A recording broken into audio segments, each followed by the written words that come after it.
Ecuador received international attention after the widespread circulation of images of corpses lying in the streets of the city of Guayaquil. This small country has over 7,500 confirmed cases of COVID-19 up to April 13, 2020, and it also has one of the highest numbers of deaths per capita of all Latin American countries. The stark scenes in Guayaquil have made the country's historical, economic, and social inequalities, now aggravated by the pandemic, all too evident. By mid-March, 15 days after the country's first confirmed case, the Ecuadorian government imposed drastic measures in order to curb the spread of the virus. The measures have tightened ever since, ranging from the closure of borders and non-essential business to a daily curfew throughout the country from 2 p.m. to 5 a.m. The number of victims continues to rise, but the healthcare system is already overloaded. At the beginning of the crisis, nurses and doctors protested because they lacked the appropriate equipment. No hay mascarilla N95 para el personal que va a entrar a trabajar el día de hoy. Así que chicas, no nos están dando el material para nosotros poder laborar. Both local and central governments have been incapable of containing the crisis. Due to recent cuts in the public health budget, the country was poorly prepared. In 2019 alone, the budget was reduced by 36%. In addition, the purchase of medical material was temporarily halted on March 28th due to allegations of corruption. The most economically marginalized groups have been hardest hit by the curfew and the mandatory physical distancing measures imposed throughout the country. Approximately half the Ecuadorian population works informally and clearly cannot switch to working at home as they have no guaranteed income. As a result, thousands defy the measures in order to somehow provide their families with a daily income. In Ecuador, there is an urgent need for a robust government-operated social support net, which would help to confront the pandemic. Yet there are no signs that one will be put into place in the short term. The government has approved a cash transfer for the poorest families, but it amounts to only 15% of the minimum salary. Fundraising initiatives, which distribute food packages, are being put into place by local governments, social organizations, and civil society. However, these efforts are insufficient, as living conditions are continuing to deteriorate for the majority of Ecuadorians.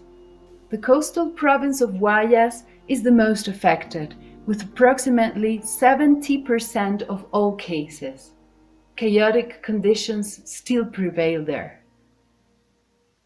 Esta ciudad en el Ecuador registra la mayor cantidad de fallecidos como resultado de la pandemia, incluso superior a algunos países. Y en relación al número de habitantes, es, al menos en América Latina, la ciudad y el país que más víctimas mortales tiene. Una de las cosas traumáticas que hemos vivido acá en Guayaquil, básicamente, es el abandono de cadáveres dentro de casa y también en el espacio público. Dentro del centro de la ciudad incluso, no solamente en áreas marginales, que ese ha sido básicamente el fenómeno mayor. Y eso se debe a que el Estado, el Departamento de Medicina Legal en particular, no llegó con su ambulancia y pasaron esos cuerpos en este clima, 38 grados, durante días, 5 días. Una de las cuestiones un poco más críticas con relación a la pandemia en Guayaquil básicamente ha sido la situación de los hospitales públicos, que si bien es cierto tiene una larga data, pero ahora se ha agudizado y que incluso llega a registrarse casos de extravío de cadáveres, que no son pocos. Y en realidad eso hace que junto al anuncio de las fosas comunes golpee el ánimo de la población, a tal punto que el hecho del respeto a la necroética en relación a los derechos humanos es evidente. While central and local authorities are blaming each other for the situation in Guayas, the central government has paid virtually no attention to indigenous communities. There is a lack of culturally sensitive epidemiological protocols. Prevention campaigns in indigenous languages are also lacking. Aware of the danger, some indigenous communities in rural areas have taken their fate into their own hands, barricading their villages with tree trunks in an attempt to protect themselves. The high number of people in Ecuador infected by the virus might be connected to its migratory trends.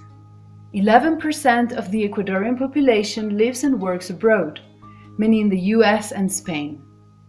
Actually, the country's first confirmed case was an Ecuadorian migrant living in Spain, who was visiting her home country. For immigrants to Ecuador, on the other hand, the COVID-19 crisis is exacerbating their already precarious social conditions. This is specifically true of the country's Venezuelan population. En lo personal me ha afectado muchísimo a nivel económico porque yo vivo de lo que haga en el día también, yo vivo del día a día. Yo soy independiente como profesional, entonces pues todo se detuvo y no genero pues ningún ingreso. Yo soy voluntaria en una organización que ayuda a mujeres migrantes y venezolanas en especial. Y en esta organización hemos trabajado de tal manera y para recibir donaciones, y la sociedad civil ha respondido muy activamente dándonos donaciones para ayudar a estas personas. Estas son personas que están en una situación bastante crítica porque la mayoría tienen niños, tienen bebés y ellas viven de vender en los semáforos. Ecuador faces now a very serious problem because of the weakness of its public health system. For example, Ecuador has 5 times less intensive care beds per capita than Germany. In addition, the Ecuadorian national budget, already ailing before the pandemic, is heavily dependent on rapidly falling oil revenues. Nevertheless, Ecuador continues to service its foreign debt in the hope of obtaining new loans. But at what cost? Germany is also taking out loans for its gigantic rescue package. But while German bonds can earn a negative interest of 0.5%, Ecuadorian government bonds have a positive interest rate of 9.5%. This is a small yet bitter illustration of the merciless reality of the financial markets. The current situation in Ecuador is indeed extremely worrisome. State responses to the health and socio-economic impacts of the crisis on the majority of the population are clearly insufficient. And this might be a time of staying at home if you can, but it is definitely a time for social organization and political action. These are key in counteracting the formidable socio-economic challenges faced by the majority of the population.